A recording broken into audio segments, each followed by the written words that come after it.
Peste kung ituring ang daga na amamaktin. Para mapakinabangan, nuhuli nila ito at kinakain. Look at this. Isa sa mga pagkain nila is something that you would never think of as a meal. Pero ito ay karne ng rodent, ng daga.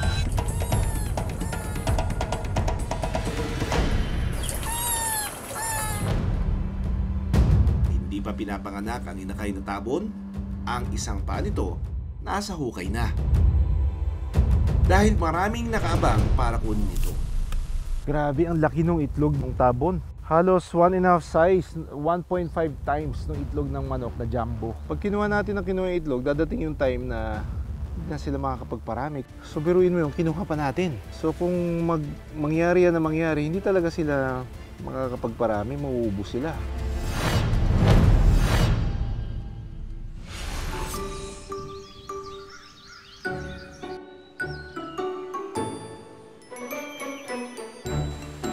Abala sa paghahanap ng makakain ang daga.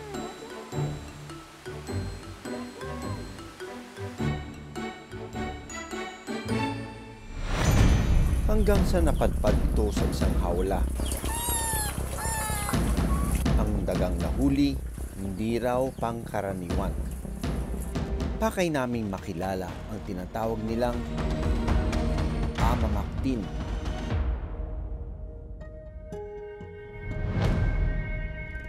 Dinayo namin ang Surigao del Norte para makilala ang amamaktin, na ibig sabihin ay katunog ng biik.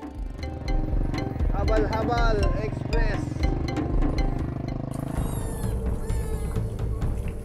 Peste kung ituring ang daga na amamaktin.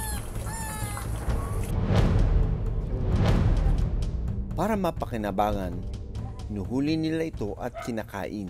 Look at this. Isa sa mga pagkain nila is something that you would never think of as a meal. Pero ito ay karne ng rodent, ng daga. Alam mong hindi yan manok eh, oh. Kasi yung mga limbs niya. So, this is rodent. Anong itsura ng daga? Mukha ba siyang ordinaryong daga o mukhang daga ng bundok? Daga ng bundok, malalaki talaga sila, malalaki yung ulo. Mabalahibo. Ganito kalaki.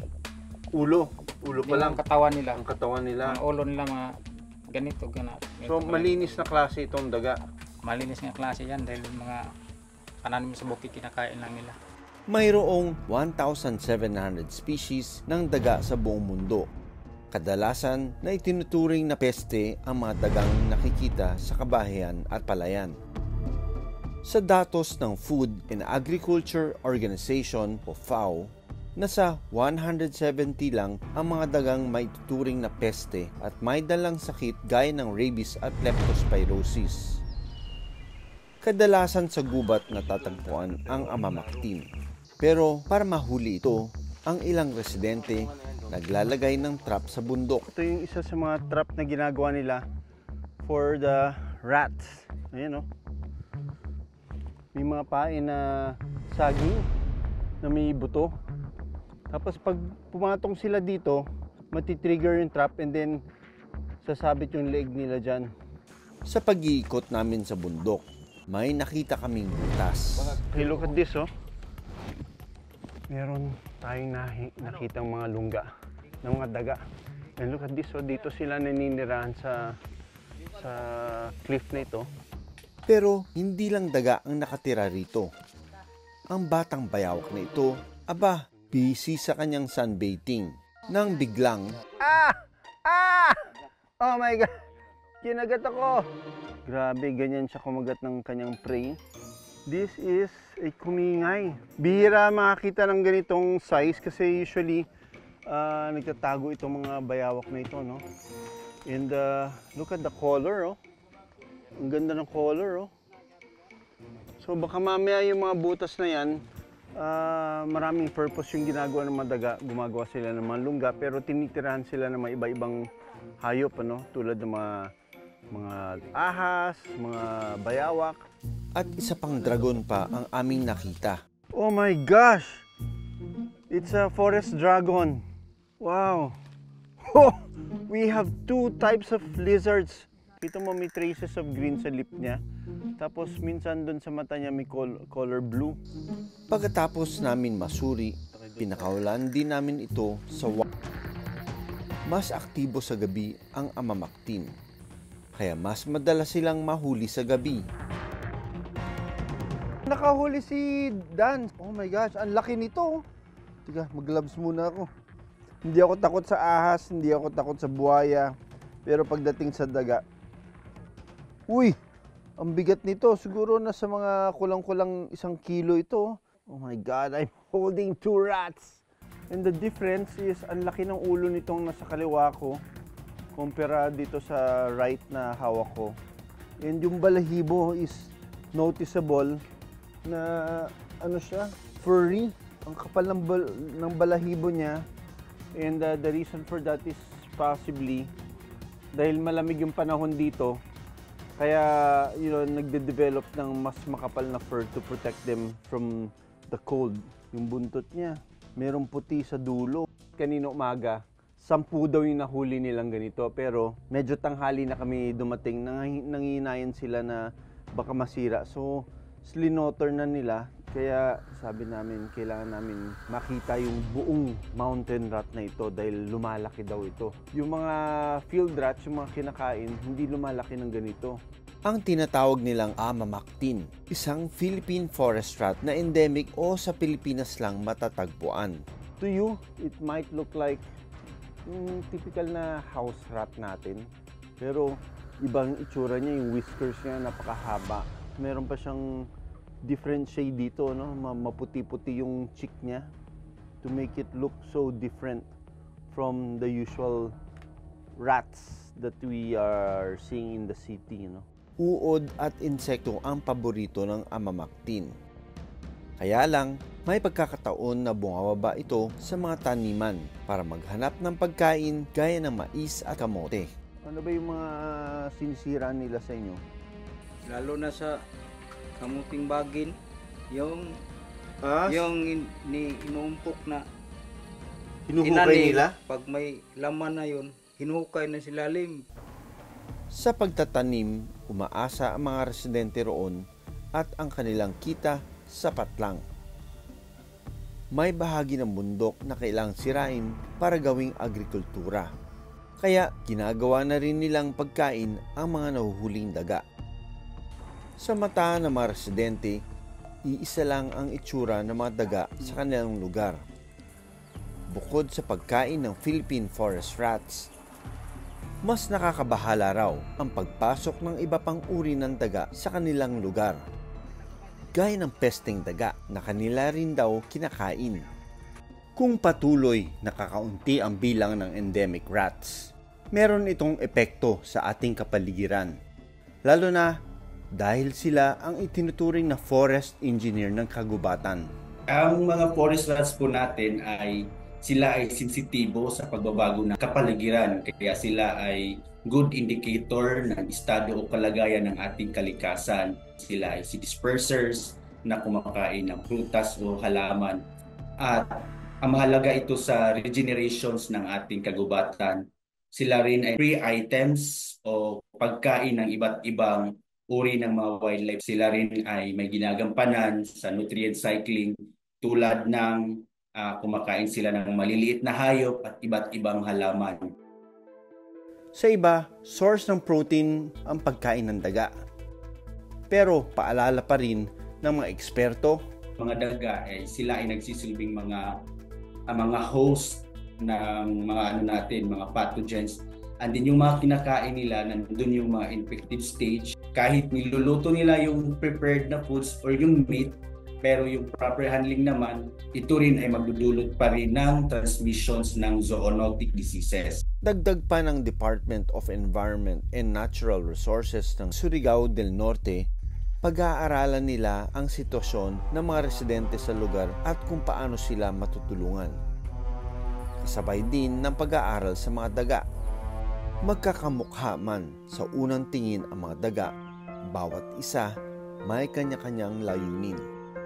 Kabilang dito ang mga gumaganap ng mahalagang papel para sa kalikasan.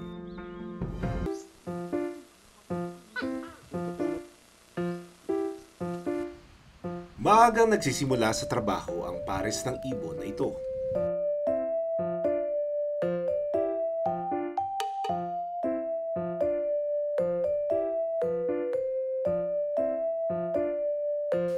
Naghuhukay para sa kanila paparating na inakay.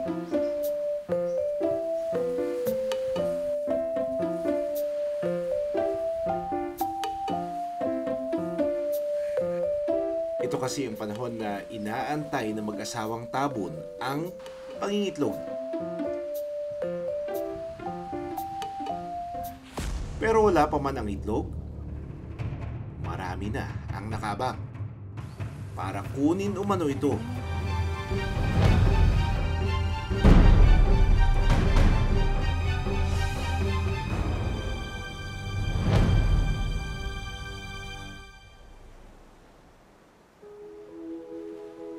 Kailangan maghanap ng mag-asawang tabon ng lugar na may malambot na lupa para doon mangitlog. Ang napili nila, ang mabuhanging parte ng isla na malapit sa dalampasigan. Kailangan munang linisin ito ng husto bago nila gawing pugad. Sa dami ng kalat sa paligid, aabutin sila ng halos 3 araw bago matanggal ito. Ito ang mga ibon na uso sa kalinisan pagdating sa pugad. Ground dwelling o naninirahan sa lupa ang mga ito at may malalaking paa na ginagamit sa paghuhukay ng malalim para gawing pangitlugan. Pero hindi pa pinapanganak ang inakay na tabon, ang isang paa nito nasa hukay na. Dahil maraming nakaabang para kunin ito. Kabilang na ang mga residente ng isla. Yung iba, binibinta ko rin. Yung iba, kinakain namin. Pinapalitan lang. Kung pang palit lang mga makakain namin, pambigas-bigas, palitan ng asukal, okay na yun. Ayon sa DAO 2019, vulnerable o kumakaunti na ang bilang ng mga tabon sa wild.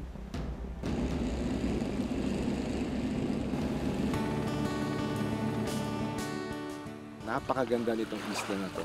Ito rin yung isla na tinatawag nilang tabunan. Ibig sabihin, dito sila dumadayo para kumuha ng mga itlog ng tabon bird. Napansin kong malinis ang hukay ng tabon. So you will see a pair of birds, tabon birds, who will clean this area first. Tatanggalin nila yung mga nabubulok na dahon kasi maybe they know that it will affect the incubation period or the incubation of their produce. Naandito lang sila sa paligid na ito. Ang tabon, mailap.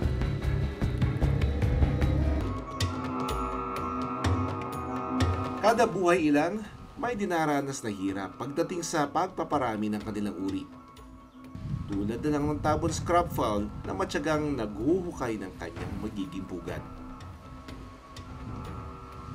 Ang pugad na ito, gagamitin raw nila at ng ibang tabon sa mga susunod na taon. Pero dahil mailap ang tabon at mahirap makunan, nag-iwan ng camera trap ang aming team. Makikita sa camera trap na abala sa paghuhukay ang tabon. Pero ang kanilang napiling pugad, binibisita ng ilan sa kanilang predator tulad ng bayawak.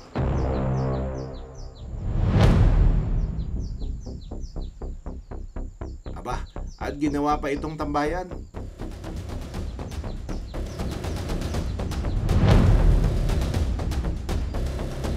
Sa iisang espasyo, magkakasama ang tabon at bayawak.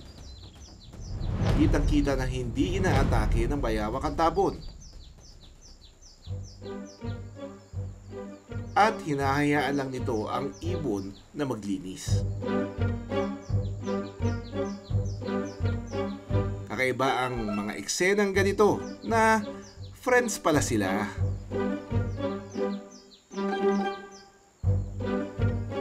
Habang nagpapahinga ang dalawang bayawak sa gilid, doon naman napiling itapon ng tabon ang buhangin.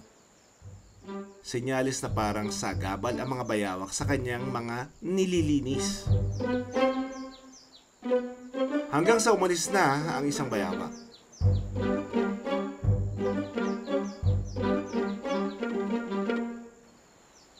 pugad ng tabon, ginagawa na ring pahingahan ng mga uwak at tulugan ng bayawak sa gabi.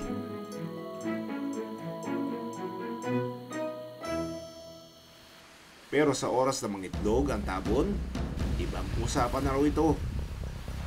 Dahil isa ang bayawak sa kumukuha ng kanilang itlog at nakaabang din ang mga tao. Nakilala ko si Nanay Lita, miyembro ng katutubong Tagbanwa. Ayon sa kanya, ang itlog na raw ng tabon ang bumubuhay sa kanila. Ito kasi ang nagsisilbing pagkain ng kanyang pamilya. Mahirap maghanap buhay. Maghanap ako ng itlog pagka-umaga. Yun naman ang trabaho ko para makatulong lang ako. Kasi wala rin akong ang trabaho. Sa isang araw, nakakakuha raw sila ng halos 25 itlog ng tabon. Nabebenta ang isang piraso ng itlog sa halagang 25 piso. Sinamahan ako ni Nanay Lita kung saan siya madalas nakakakuha ng itlog. Sa taas pa. Kinuwento niya, kakaunti na raw ang nahuhukay niya na itlog ng tabon. Dahil marami na raw ang dumarayo sa isla para kumuha nito. Yung mound. Malaki kasi sila. Maraming itlog pag malaki. Pag malaking ganito. Oo. Marami yan ang nakaitlog. Paano yung nalalaman kung saan maghuhukay sa laki nito? Inuuna namin dito sa ibabaw. Okay. Bago namin hanapin yung itlog. Ipinakita sa akin ni Nanay Lita ang mga nakuha niya itlog. Grabe, ang laki ng itlog ng tabon. Halos 1.5 size, 1.5 times ng itlog ng manok na jumbo. Yung nabibili natin sa supermarket. Pati yung weight niya, ganun din. Tsaka yung kulay brown, no? Biruin mo kung iisipin mo, ang daming challenges na pinagdadaanan ng isang tabon bird para lang mapagpatuloy nila yung lahi nila.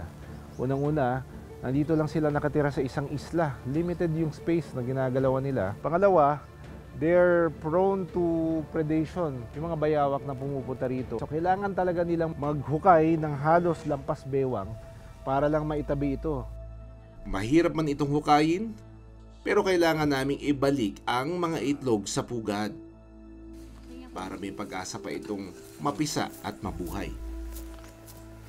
So ibabalik natin dito in the attempt of trying to eventually hatch it. Kaya maghuhukay tayo ng malalim para ibalik natin siya dito sa lugar kung saan din siya nakuha. Mas mahirap din na maghanap ng tabon bird eggs. Pag kinuha natin ang kinuha itlog, dadating yung time na hindi na sila makakapagparami. So biruin mo yung kinuha pa natin. So kung mangyari yan na mangyari, hindi talaga sila makakapagparami, mauubos sila. Ayon kay Dr. Carmela Española, isang ornithologist, ang ibon na ito ay matatagpuan lamang sa Palawan. Ang problema sa ibon na ito, walang gumagawa ng survey sa dami nila. So posible na sa patuloy na pangunguha ng itlog, posibleng bumababa na ang population nila. Ang problema, dahil sila ay nakalagay sa dalampasigan karamihan, marami ding mga taong nakatira doon. So marami talang kumukuha ng itlog nila na unregulated. So posibleng maubos ang populasyon ng mga ibon na ito na hindi natin namamalayan.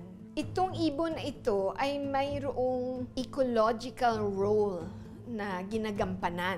Yung una, sa nutrient cycling, no? At saka sa soil aeration. So they also actually help with seed dispersal. So nakakatulong sila sa tinatawag na forest regeneration. Nay, huwag ka na kuha ng itlog ng tabon. Mag-alaga ka na lang ng manok. Sabihin niyo sa mga tao dito, pag kinuha ng kinuha, mauubos. Matanda na rin ako, hindi rin ako maka-araw-araw ukay. Kaya marami na sila sa isang araw, mga mabubuhay. Sa pagbalik ng mga itlog sa kanilang pugad, umaasa akong mapipisa at magiging ganap na inakay ito. At sana, makabangon ang kanilang uri mula sa banta ng pagkaubos.